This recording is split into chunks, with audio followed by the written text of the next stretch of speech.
Hello বন্ধুরা, আজকে আমি আপনাদের মাঝে একটা ভিডিও নিয়ে হাজির হলাম। ভিডিওটি আজকে আমরা সবাই মিলে আবারও পিকনিক খাচ্ছি। পিকনিকটি খাসির মাংস দিয়ে। মূলত মালয়েশিয়াতে খাসির মাংস অরিজিনাল পাওয়া যায় না।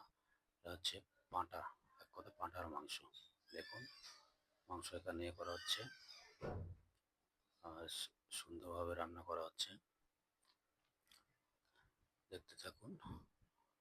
তারপর এখানেও মাংস রান্নার কষানো হচ্ছে, কারণ অনেকক্ষণ না কষালে এটা ভালো লাগে না খাইতে। আর এখানে দেখুন, এখানে হচ্ছে বিরিয়ানি, সানলাইট চালের বিরিয়ানি। সাথে এখানে আছে শসার সালাদ, শসা, টমেটো, লেবু, গাজর। আর এখানে হচ্ছে রান্না অলরেডি হয়ে গেছে। দেখুন, এখানে ডিম ভাজি, দই, সাথে একটা করে কোক, মাউন্টেন ডিউ। আর এখানে সবাই বসেছে খাবার জন্য। সবাই খাওয়ার জন্য বসে আছে, একটু পরে খাবার শুরু হবে।